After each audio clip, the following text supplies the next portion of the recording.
বাবা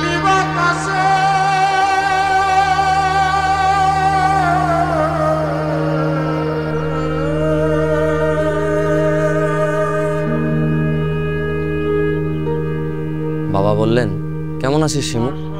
আমি সঙ্গে সঙ্গে বললাম, খুব ভালো আছি বাবা। বাবা নিচু গলায় বললেন, তুই তো সব গন্ডগোল করে ফেলেছিস। এত শখ ছিল তুই মহাপুরুষ হবি, এত ট্রেনিং দিলাম, ট্রেনিং দিয়ে কি আর মহাপুরুষ হওয়া যায় বাবা? তুই নিয়মকানুন মানছিস না। মহাপুরুষের প্রথম শর্ত হলো কোনো ব্যক্তি বিশেষের উপর মায়া করবি না। মায়া হলো সর্বজনীন, মায়াটাকে ছড়িয়ে দিবি। তাই তো করছি। মোটেই তা করছিস না, তুই জড়িয়ে পড়ছিস।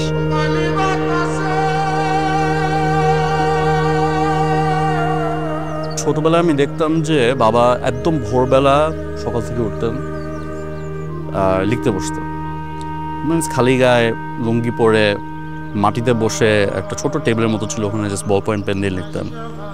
অ্যান্ড জাস্ট ঘন্টার পর ঘন্টা একদম দুপুর পর্যন্ত জাস্ট লিখে যেতাম। আর মাঝে মাঝে ব্রেক নিয়ে অনেক হাঁটাহাঁটি করতাম। হাঁটাহাঁটির সময় আমাকে তোমার শাসো আমার একটা হাত ধরতো, আমরা জাস্ট পুরা বাসার মধ্যে জাস্ট টেবিলের চারপাশে হাঁটতাম, তারপর আবার লিখতাম। আমি বিশ্বাস করি যে এরকম একজন লেখক একটা দেশে 100 বছরে একবার জন্মায়। তার লেখা পড়া শুরু করলে কোনো মানুষ বলতে পারবে না যে পুরো লেখাটা ভালো লেগেছে মন্দ লেগেছে, সে তর্ক পড়ে। কিন্তু একটা লেখা পড়তে শুরু করলে অবশ্যই তাকে পুরো লেখাটা পড়তে হবে। এই জাদুটা তার ভেতরে ছিল। আমার যখন 7-8 বছর বয়স ছিল, একদিন বাবা কোথায় জানি যাচ্ছিলেন, আমি দেখলাম যে বাবার পাঞ্জাবিটা ছেঁড়া। আমি বললাম, বাবা তোমার পাঞ্জাবিটা ছেঁড়া। তখন বাবা নোটিস করলো, দেখে বাবা আরও টান দিয়ে ছেঁড়াটা আরও বড় করলো। বলছে কেন বড় করলো টেনে? বললো যে ছোট ছেঁড়া তো, ওটা খেয়াল করবো না, বড় ছেঁড়া এখন নেক্সট টাইম বুঝবো। তারপর দেখি ওই পাঞ্জাবি পরে বাবা কোথায় জানি চলে যাচ্ছে। আমার যে এটা পরে বের হচ্ছ, বললো যে দেখো নুয়াস, আমি তো লেখক মানুষ, লেখকরা একটু পাগল হতে পারে, আমি ছেঁড়া কিছু পড়লে কেউ কিছু বলবে না। সেদিন লাইন প্রায় 3 ঘন্টার উপরে এই লাইন ছিল শুধু তার অটোগ্রাফের জন্য। এবং আমি দেখলাম যে লাইন আগাচ্ছে, আস্তে আস্তে মেলার সময় শেষ হয়ে আসতেছে, আস্তে আস্তে বাতি বন্ধ হয়ে আসতেছে। এবং তো শেষ মুহূর্তে আমি স্যারের কাছে পৌঁছালাম। মেলা হয়তো কিছু দেখা হয়নি, কোনো বই দেখা হয়নি ওই দিন আর। কিন্তু এই যে একটা অটোগ্রাফ পাওয়া গেছে, হুমায়ুনের মধ্যে একটা অটোগ্রাফ পাওয়া গেছে, এবং এটা একটা অদ্ভুত ফিলিং ছিল। বাংলাদেশের যে পরিবারগুলোতে এখনো একটা বুক শেলফের মতো একটা জিনিস আছে, বা অনেক দেখা গেছে কাপ পিরিচের পাশাপাশি বইও রাখা আছে, কিন্তু যদি 3টা বইও রাখা থাকে বা 4টা বইও রাখা থাকে, এর মধ্যে যদি একটা বই আপনি বের করবেন, দেখবেন হুমায়ুন আহমেদের বই। আমার একটা জ্বর আসতো ওই শীতের শুরুর দিকে, তো ওরকম একটা জ্বরের দুপুরে একটা হুমায়ুনের ওই বইটা পড়ছি, যে এখানে আনিস চিলেকোঠার ঘরে থাকে এবং নিচে রূপা তার কাজিন, রূপার বিয়ে হয়ে যাচ্ছে এবং রূপা চলে যাবে, চিলেকোঠার রূপার শেষবার তার সাথে দেখা করতে এসছে। এবং ওই যে কষ্টটা, মানে ওই মুহূর্তের, এটা পড়ার পরে উপন্যাস শেষ করে আমি আর ঘরে থাকতে পারলাম না। আমিও ওই দুপুরবেলা বেরিয়ে গেলাম। বলে আমরা কি হয়ে যাচ্ছি, যে আসলে হুমায়ুনের চরিত্রই হয়ে যাচ্ছে, যে জ্বরের ঘরে দুঃখ নিয়ে রোদের মধ্যে হেঁটে যাচ্ছে। পরিষ্কার বোঝা যাচ্ছে মীরা এখন সুখে আছে। সমস্ত চেহারায় মায়াবতী মায়াবতী ভাব। নীল শাড়ির জন্য হতে পারে, ধবধবে সাদা ব্লাউজের সঙ্গে নীল শাড়ি পরলে মেয়েদের মধ্যে এক আকাশ আকাশ অনুভব চলে আসে। শাড়িটা আকাশ, ব্লাউজটা হলো পূর্ণিমার চাঁদ। সো এই বৃষ্টি জ্যোৎস্না কীভাবে ভালোবাসতে হয়, হুমায়ুন আহমেদ এটা নিজের চরিত্র হিমুকে দিয়েও ছড়াইছে, প্লাস ওনার বিভিন্ন চরিত্রের মাধ্যমেও এই নেচারের সাথে মানুষের ভালোবাসাটা, এটা উনি খুব সুন্দরভাবে, খুব ন্যাচারালি, যেমন নেচারের সাথে মানুষকে মিশিয়ে ফেলছে। হুমায়ুন আহমেদের নাটকের একটা বিশেষত্ব হচ্ছে কি, অন্য নাটকগুলোতে যেমন সবাই হয়তো সংজ্ঞা হুবহু মুখস্থ করতে না পারলেও ওই ভাবটা বজায় রেখে অভিনয় করতে পারত, কিন্তু হুমায়ুন আহমেদের সংলাপ সম্পর্কে যারা তার নাটক দেখেন ভালো করেই জানেন যে সংলাপটা এতই বৈশিষ্ট্যময় যে বদলে নতুন কিছু বললে আর ওই আবেদনটা থাকবার কথা নয়। সুতরাং সবাই সংলাপগুলো বেশ মুখস্থ করে নিতে হতোই নাটকটার আবেদন ঠিক রাখবার জন্য।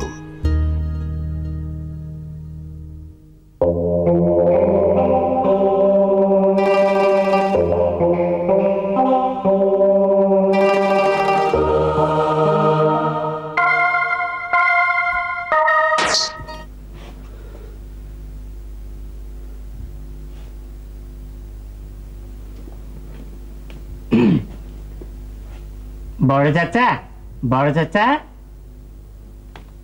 বড় চাচা। কি ব্যাপার আনিস? আমি হলে সিট পেয়েছি তো, তাই চলে যাচ্ছি, বিদায় নিতে এসেছি। ভেরি গুড, চলে যাও।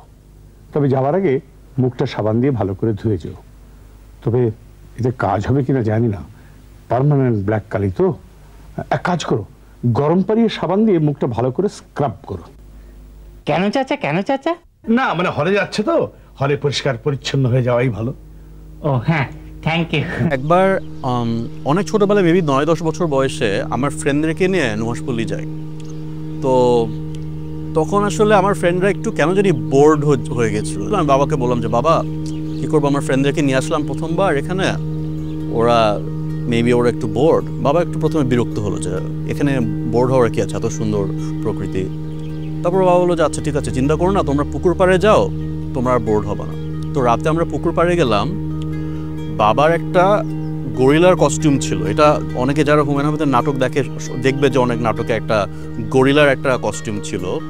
সো একজন ওই গরিলার কস্টিউম পরে দূর দিয়ে একটা দৌড় দিয়ে দিল, তারপরে আমাদেরকে ধাওয়া করতেছিল। তো আমার ফ্রেন্ডরা প্রচণ্ড ভয় পাইছে, মানে ভয়ে শেষ। তখন তো অবভিয়াসলি এটা কস্টিউম, কিন্তু মানে রাতের বেলা আমরা ছোট ছিলাম, হঠাৎ কি জানি লোমশ কি জানি একটা দৌড় দিয়ে চলে গেল, মানে ওরা তো ভয়ে শেষ। আমরা দৌড় দিয়ে আবার যে একটা ছোটো ঘর ছিল নসপিদের ঘরটাতে চলে গেলাম।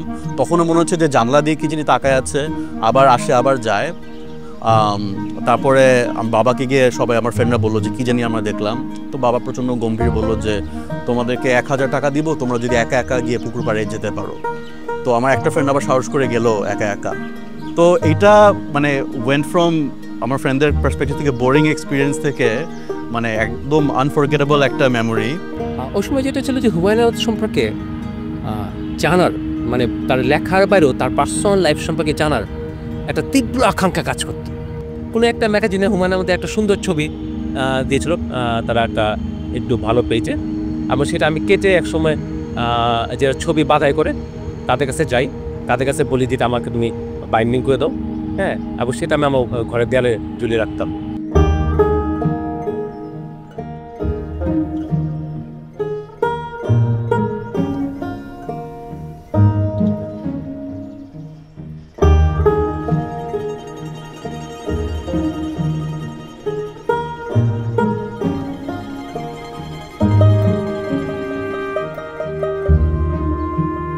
স্যার যে কোনো প্রাণী সংক্রান্ত বিষয়ে জানার আগ্রহ থাকলে আমাকে জিজ্ঞেস করতেন। এবং একদিন আমার মনে আছে যে আমি রাত্রি 2:30টার সময় যখন মাজারের ফোন পেলাম, আমি খুব বিরক্ত হলাম যে রাত 2:30টার সময় কেন ফোন করেন। তো যাই হোক আমি ফোনটা ধরলাম, ধরার পরে ও অ্যাপোলজি চেয়ে বললো যে আমি তো ফোন করি নাই, আমি স্যারের জন্য ফোন করেছি। তো স্যার কি জানতে চায়? স্যার জানতে চাচ্ছে যে এই পাঙ্গাস মাছ, ইলিশ মাছ, বোয়াল মাছ, আইড় মাছ, এদের মধ্যে কার বুদ্ধি সবচেয়ে বেশি। তো এই ধরনের অদ্ভুত প্রশ্ন আমি এতটা প্রাণীবিদ্যা পড়ার পরেও কখনো নিজেকেও করি নাই, অন্য কোনো সহকর্মীকে বা পার্টিকেও করতে দেখি নাই। পরম শ্রদ্ধেয় স্যার, আমার সালাম জানবেন। আমি 73 ব্যাচের ছাত্র। আপনি আমাদের ফার্মাকোলজি পড়াতেন। আপনার বিষয়ে আমি সর্বোচ্চ নাম্বার পেয়েছিলাম। সেই উপলক্ষে আপনি আপনার বাসায় আমাকে চায়ের দাওয়াত করেছিলেন। আশা করি আপনার মনে পড়েছে। যাই হোক, আমি মকবুল সাহেবকে আপনার কাছে পাঠাচ্ছি। মকবুল এই অঞ্চলের একজন অত্যন্ত ধনবান ব্যক্তি।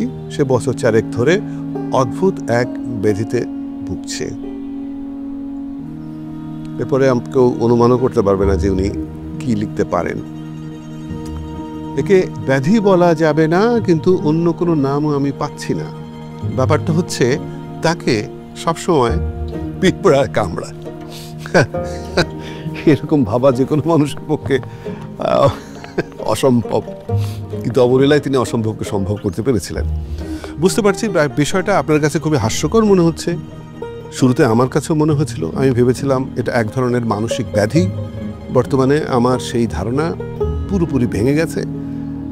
আমি নিজে লক্ষ্য করেছি, মকবুল সাহেব কোথাও বসলেই সারি বেঁধে পিঁপড়া তার কাছে আসতে থাকে। পীর ফকির, তাবিজ, ঝাড়ফুঁক জাতীয় আধিভৌতিক চিকিৎসা সবই করানো হয়েছে, কোনো লাভ হয়নি। গল্পটার নাম হলো খাদক। এবং সেই গল্পটা হলো ময়মনসিংহ অঞ্চলের একটা মানুষকে নিয়ে, যার কাজ হচ্ছে বিয়ে বাড়িতে গিয়ে বেশি বেশি করে খাওয়া, যাতে কোনে পক্ষকে লজ্জায় ফেলা যায়, যাতে খাবারে শর্ট পড়ে। যে খাচ্ছে খাদক, সে খাচ্ছে আর ভাবছে, কারণ সে একসময় আর খেতে পারছিল না। আমাদের শরীরে তো একটা লিমিট আছে, মানুষ যাচ্ছে, দর্শক তাকিয়ে আছে, অন্যরা উৎসাহ দিচ্ছে, এদিকে ওর যে পুরস্কার সেটার পরিমাণটা বাড়ছে, ও খাচ্ছে আর ভাবছে।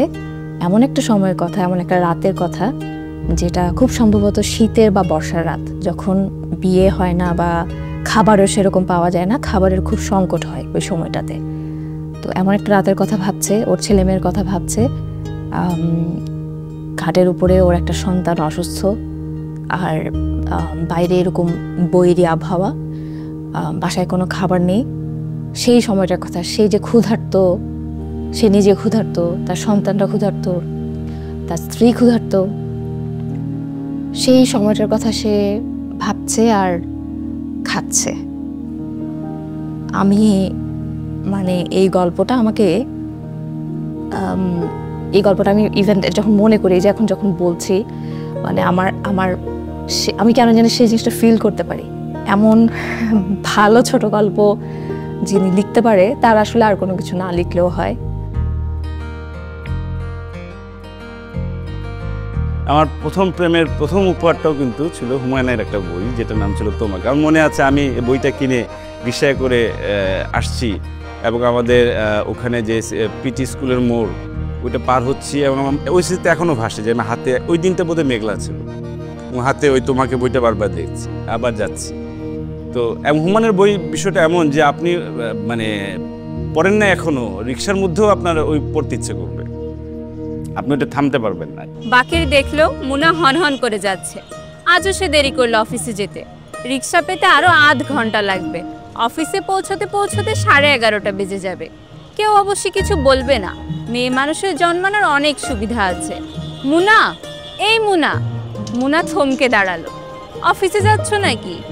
হ্যাঁ, চলো রিক্সা ঠিক করে দে। রিক্সা আমি নিজেই ঠিক করতে পারবো। বোঝা যায় যে গলিতে বসে চাবি ঘুরায়, দেখতে কি মনে হয় আমরা সবাই উত্তক্ত করবে। সে কিন্তু একজন মানুষকেই ভালোবাসতো, এবং যারে ভালোবাসতো, যে মোনা কিন্তু বাকির ভাইয়ের সাথে দেখা করতে গেছিল। আপনি এবার যখন এখান থেকে বেরিয়ে যাবেন,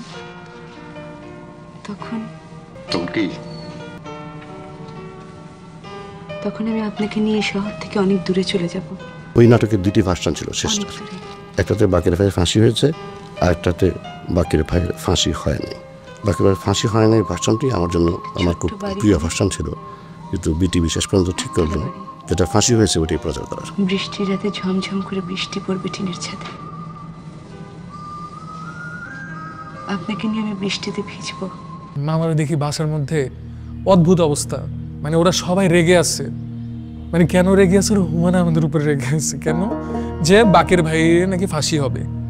তো এইটা নিয়ে নাকি পরবর্তীতে দেখলাম, আমি তো পরে বড় হয়ে জানছি, ওটা নিয়ে সত্যিকার অর্থে নাকি মিছিল বের হয়েছে যে বাকির ভাইয়ের মুক্তি চাই। ছোট মির্জার ক্যারেক্টারটাও তো এরকম, যে সে একদম ছেলে মানুষ টাইপের একটা মানুষ, আবার সে অসম্ভব ক্রুয়েল, আবার অসম্ভব তার মধ্যে মায়া। কখন কোনটা আসতেছে এটা আনপ্রেডিক্টেবল। আমার এটা মনে হয় যে মানুষ এই কমপ্লেক্স চরিত্রগুলো লিখছেন, এই জটিল লেয়ার চরিত্রগুলো লিখছেন, উনি নিজেও নিশ্চয়ই অনেক লেয়ার্ড, ওনার মধ্যেও নিশ্চয়ই সব কিছুই ছিল। কিন্তু এবং এটা আমার কাছে মনে হয় যে হুমায়ুনকে মানুষ হিসাবে দেখা আমাদের জরুরি, একজন লেখক হিসাবে দেখা জরুরি, তাকে পাঠ করা জরুরি রাদার দেন ভক্তি। তো অনেকেই একদম খুব বেশি ভক্ত হলে যেটা হয় যে মানুষ সেই মানুষটাকে ঠিক মূল্যায়ন করতে পারে না। হুমায়ুন আমাদের আসলে আত্মজীবনী নকশ হয়ে ওঠেন। আসলে আমাদের ওই মৃদু, যেটাকে আমি বলছি যে একটা তুচ্ছতার মধ্যে, সাধারণের মধ্যেও একটা মায়া খুঁজে বের করা, একটা বিষাদ সৌন্দর্য আবিষ্কার করা, যেটা যে গড অফ স্মল থিংস যেটা বলছে। তো উনি তো তাই, উনি এই তুচ্ছ ক্ষুদ্র সামান্য ঘটনাগুলোকে, আমাদের দুপুরবেলা আমাদের বালিশের নিচে রাখা কান্নাগুলো, এই ছোট ছোট মৃদু মৃদু জিনিসগুলোতে তিনি তার কাহিনীর মালাগুলো গাচ্ছেন। এবং তার চরিত্রগুলো ওইরকমই মৃদু মানুষ, যাদেরকে আমি পরে বলা শুরু করলাম যে মৃদু মৃদু মানুষ, তারা বিপ্লব বিদ্রোহ করবে না, তাদের জীবনে হঠাৎ কোনো লটারি আসবে না, যে নিজের চেয়েও একটা বড় দুঃখের ভার বহন করছে কিন্তু সে জীবন চালিয়ে যাচ্ছে, এই মানুষগুলোর গল্প কে বলবে?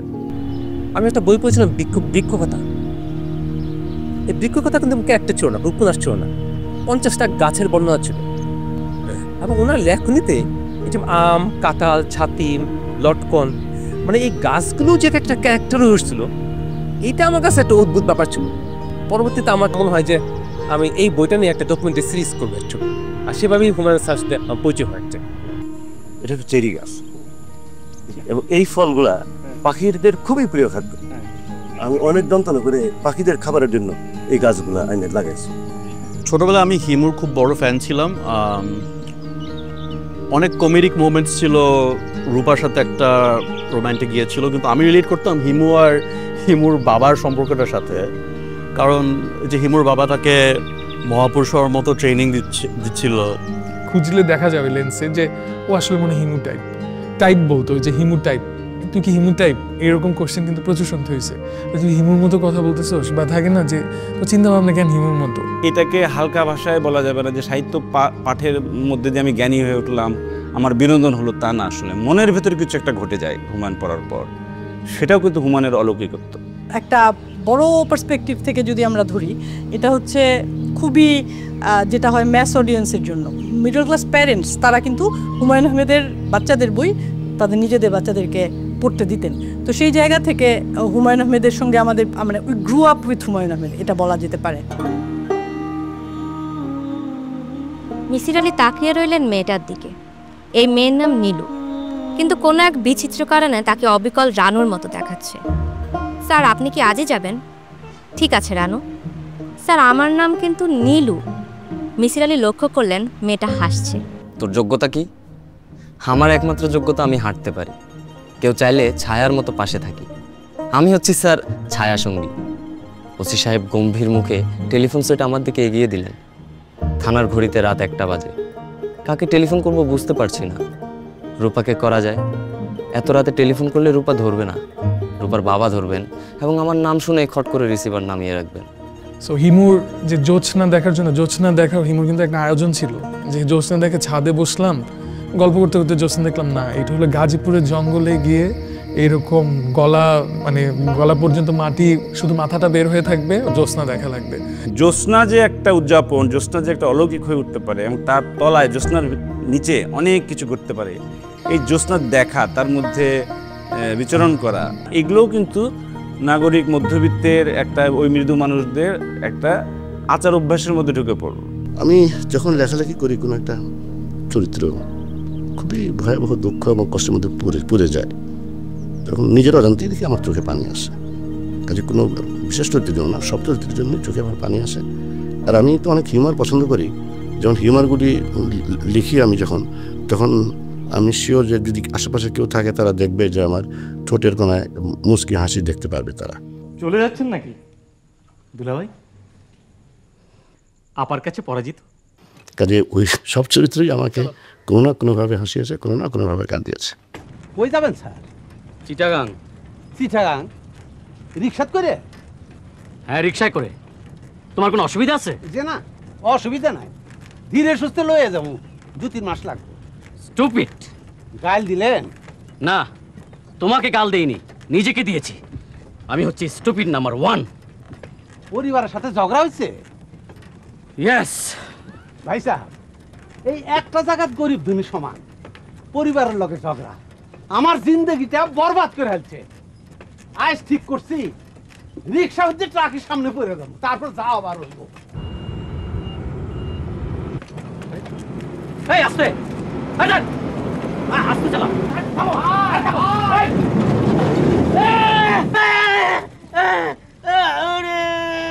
তুমি দেখি ডেঞ্জারাস লোক। আপনার লোক একটু মস্করা করে। ভাইজান লন চা খাই। বাংলাদেশি আধুনিকতা, স্বাধীনতা পরবর্তী যে নতুন বাংলাদেশ, এই তার যে নিজস্ব আধুনিকতা, সেটার কিন্তু প্রথম কথাকার হচ্ছে হুমায়ুন আহমেদ। তাকে নিয়ে যে কোনো কিছু লেখা হলে এখনো মানুষ আগ্রহ নিয়ে পড়ে।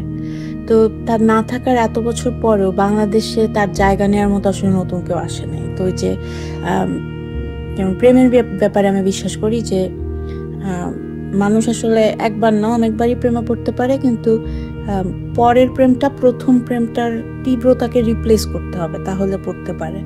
তো এখন হুমায়ুন আহমেদকে রিপ্লেস করার মতো বাংলাদেশে এখনো কেউ আসে নাই যে সব দিক দিয়ে রিচ করতে পারতেছে। তো ওনার গল্প তো খুব কমিউনিকেটিভ, ওনার লেখা খুব কমিউনিকেটিভ, সেটা আছে। এবং এটা শুধু লেখার ভঙ্গি না, এটা শুধু ভাষা না, এই আমাদের সমাজটা অনেক বড় একটা মধ্যবিত্ত একটা সমাজ, সবারই একসাথে কান্না করানো, সবারই একসাথে হাসানো, এটা হুমায়ুন আহমেদের মতো আসলে কেউ পারবে না। এখন আমরা যারা লেখালেখি করি, আমাদের বয়সী যারা লেখালেখি করে, তাদের প্রত্যেকে প্রায় একটা মানে কি বলবো কপি হুমায়ুন আহমেদ। প্রত্যেকে তার সেই টোন, তার ভাষা, তার ভীষণ কান্না, এগুলোই তো লেখে। কিন্তু হুমায়ুন আহমেদের কাছাকাছি কিছু কিন্তু হয়নি এখন পর্যন্ত। দিতে পারো 100 ফানুস এনে, আজন্ম সলোচ্চ সাধ, একদিন আকাশে কিছু ফানুস ওড়ায়।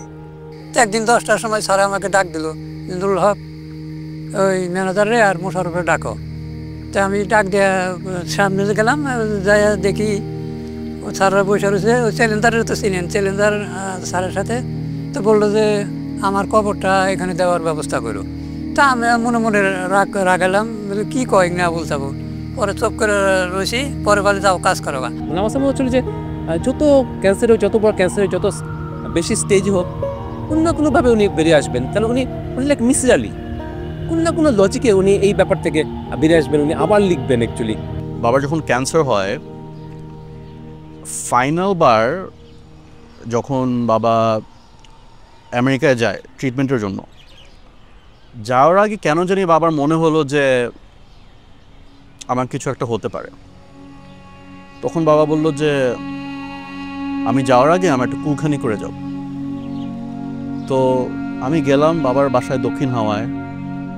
খাওয়া দাওয়া, পোলাও, মাংস, অনেক মানুষ দাওয়াত, কুলখানি, বাবার কুলখানি। আমি বাবার সাথে পোলাও মাংস খাচ্ছি, বাবার কুলখানি। মানে এইটা আসলেই বাবা পরে আর ফিরে আসে না, ওইটাই লাস্ট দেখা হয়েছিল মনে হয়। অবশ্যই পরে কথা হয়েছিল, বাট মানে খুবই কষ্টের, কিন্তু কি বিউটিফুল একটা মানে মেমোরি যে আমি বলতে পারবো কাউকে যে আমার বাবার সাথে আমি বাবার কুলখানি দেখেছি।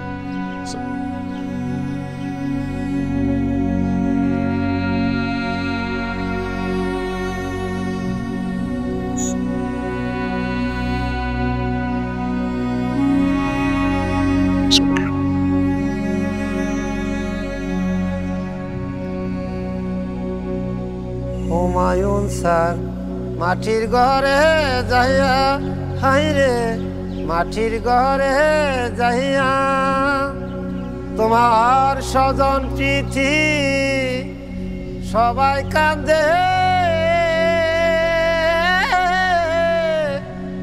আত্মহারা হইয়া রে, কি গো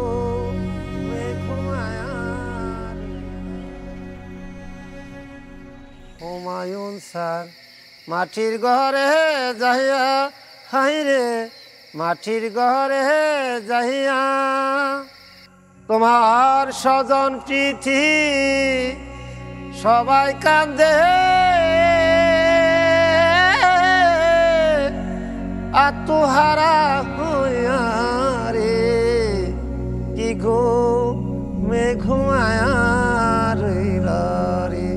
হুমায়ুন স্যার লিচু তলা যাইয়া, হাইরে লিচু তলা যাইয়া, হোয়াইট হাউস বৃষ্টি বিলাস, বুঝি বিলাস রয়েছে পরিয়া, হাইরে রয়েছে পরিয়া, তোমার নীলাপথি দিঘি কান্দে, তোমারও লাগিয়া রে, কি ঘুমায়া রে।